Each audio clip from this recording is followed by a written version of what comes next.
नमस्कार। खेत खजाना में आपका स्वागत है। आज रविवार का दिन है और जून की तारीख है 4।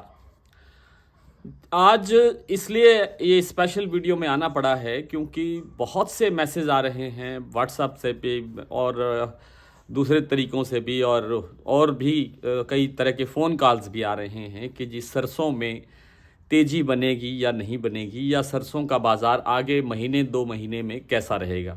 एक दो सवाल इस तरह के भी आए हैं कि जी अगले साल तक, यानी अगले साल फरवरी जून मार्च तक का हाल भी आप बताइए, बताने का प्रयास करें। इतनी दूर का तो हालचाल बताना बहुत कठिन होता है क्योंकि कमोडिटी का मामला बहुत सारी चीज़ों पर निर्भर करता है। सबसे पहले परिस्थितियां कैसी हैं बिजाई की फसल की, फिर उसके ऊपर मौसम कैसा है, फिर उसके बाद में फसलों की देखभाल कैसी हो रही है, और पिछला उत्पादन कितना है, कैरी फॉरवर्ड कितना है, आगे कितना बचा है, अब हालात पहले भाव क्या रहे हैं, अब आगे क्या उम्मीद बन सकती है।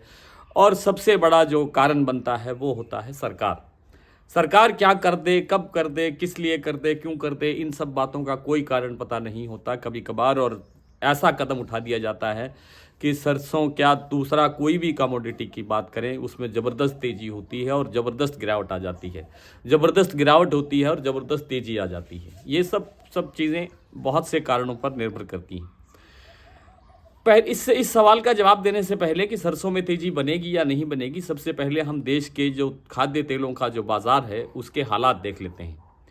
हमारे देश में इस साल ही नहीं हमेशा से ही होता आया है, हम 60% से लेकर के 65% तक जो खाने के तेल हैं वो विदेश से आयात करते हैं, जिनमें प्रमुख रूप से सूरजमुखी, सोया और पाम तेल शामिल है। सूरजमुखी का तेल हम यूक्रेन, रूस से मंगवाते हैं और पाम तेल हम मुख्य तौर पर इंडोनेशिया और मलेशिया से मंगवाते हैं। सोया तेल हमारा ब्राज़ील और अर्जेंटीना से आता है। कुछ मात्रा में रूस और दूसरे जो कंट्रीज़ हैं उनसे भी हम चीज़ें मंगवाते हैं, लेकिन जो मुख्य हमारे जो हमारे आपूर्ति करता है वो यही देश हैं। अब सुनिए कि हमारे देश के अंदर विदेशी जो पाम तेल है या विदेशी सूरजमुखी तेल है या विदेशी सोया तेल है, उनकी कीमतें सुनिए। जो बंदरगाह पर यानी थोक भाव के अंदर आपको जो मिलेगी चीज़, वो आज करीब 65 रुपये के आसपास, 65-66 रुपये के आसपास भाव है सूरजमुखी तेल का। और ये है उसका जो सामान्य जो तेल होता है, जो रिफाइंड तेल है, वो 70 रुपये के आसपास है।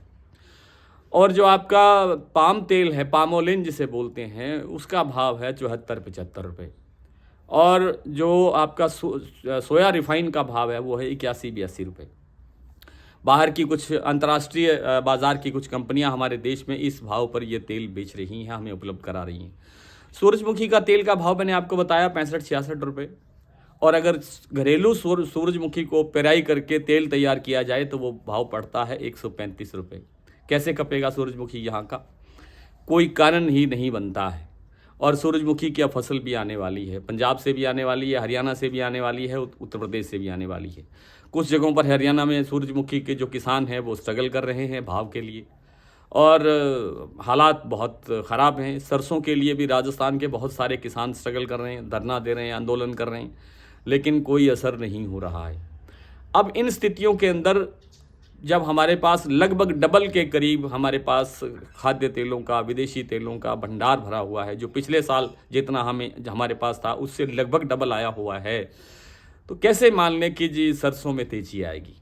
तो शायद आप सब लोगों को इस बात का जवाब मिल गया होगा कि सरसों में तेज़ी आएगी या नहीं आएगी। एक छोटा सा कारण जो मैं कई बार जिक्र कर चुका हूं कि जी ये अल नीनो क्या प्रदर्शन करता है, कैसा रहता है, इस पर भी निर्भर करेगा बाज़ार, और ये बाज़ार की थोड़ी बहुत ही मदद कर सकता है।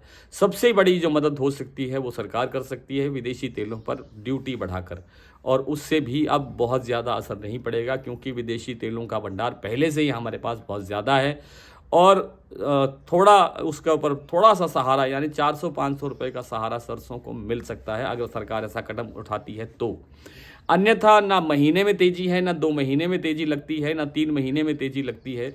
दिवाली जैसे बड़े त्यौहार के आसपास आकर के कुछ बाज़ार सुधर जाए तो शायद सुधर जाए, ऐसी संभावना फ़िलहाल बहुत कम बची हुई है। आज बाज़ार यानी शनिवार को बाज़ार 5150 रुपये पर बंद हुआ था। आपको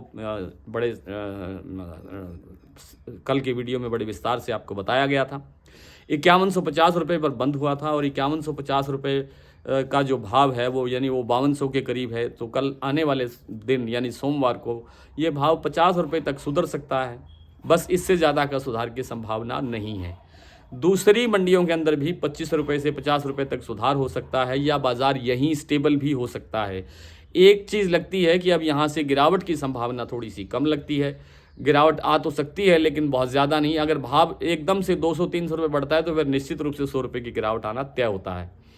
तो कुल मिलाकर के आज के वीडियो में इतना ही। आपसे कल फिर मुलाकात होगी, तब तक के लिए नमस्कार।